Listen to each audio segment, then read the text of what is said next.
Hello students, question में दिया है कि अ प्लेटिनम बॉल ऑफ मास 100 ग्राम। एक प्लेटिनम बॉल है जिसका मास है 100 ग्राम। ठीक है।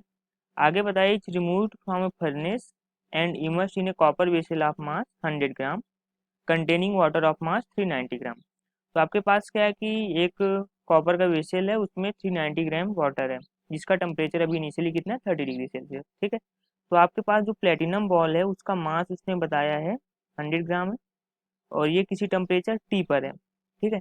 आपने क्या किया कि इस बॉल को एक वेसल में, उस वेसल में क्या है कि उस वेसल में वाटर है 390 ग्राम, और 390 ग्राम वाटर है, और ये कॉपर का वेसल है जिसका वेट है 100 ग्राम। ठीक है। तो ओवरऑल आपको ये बताया गया। The temperature of the water rises to 40 degree Celsius. तो बाद में क्या होता है कि जो वाटर का टेम्परेचर होता है वो 10 डिग्री सेल्सियस बढ़ जाता है। 10 डिग्री सेल्सियस क्यों बढ़ जाता है? क्योंकि इससे कुछ हीट मिली होगी पूरे वेसल को, तो टेम्परेचर बढ़ा होगा। Calculate the temperature of the furnace. तो आपको ये पता करना है कि ये टेम्परेचर टी कितना होगा। ठीक है। देखो, कैलोरीमेट्रिक क्वेश्चन है। कैलोरीमेट्रिक एक ही लॉ होता है कि heat given is equals to heat taken. तो बस आपको क्या करना है कि जो टोटल हीट दी गई होगी इसके द्वारा, वही इस पूरे सिस्टम के द्वारा ली गई होगी, हीट टेकन। ठीक है। तो पहले टेम्परेचर इसका टी था, बाद में टेम्परेचर चेंज होगी, कितना हो गया, 40 डिग्री सेल्सियस। तो इन दैट केस जो हीट गिवन होगा वो होगा इसका मास m into S into delta T. Delta T कितना होगा, टी माइनस का 40, एस ऑफ प्लेटिनम। ठीक है। It will be equals to heat taken by the copper vessel and heat taken by the water. तो कॉपर वेसल का mass of copper vessel into S of copper vessel into delta T which is 10, plus का mass of water, specific heat of water into 10। ठीक है। अब इसमें आपको देखो क्या क्या दिया गया।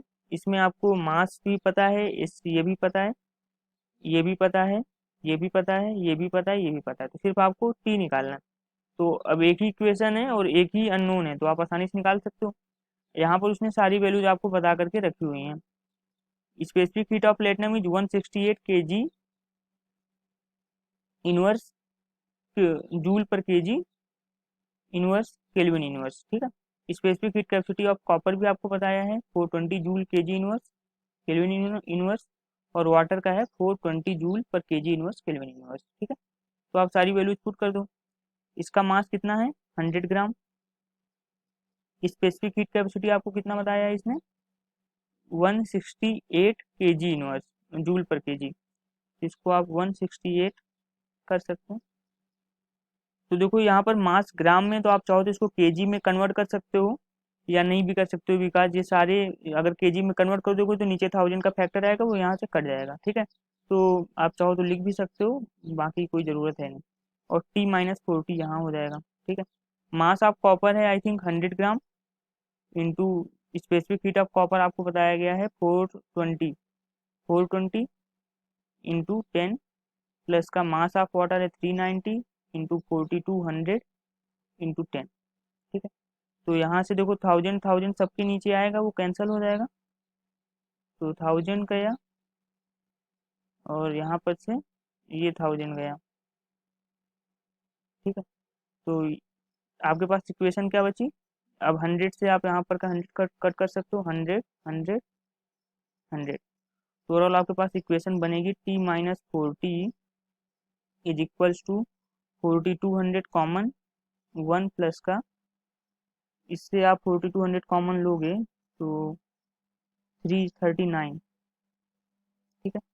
तो फ्रॉम डिवाइडेड बाई 168। तो यहाँ पर से आपके पास क्या हो गया, T is equals to 40 plus का, ये जो ओवरऑल इक्वेशन है ये है 4200 इंटू 40 डिवाइडेड बाई 168।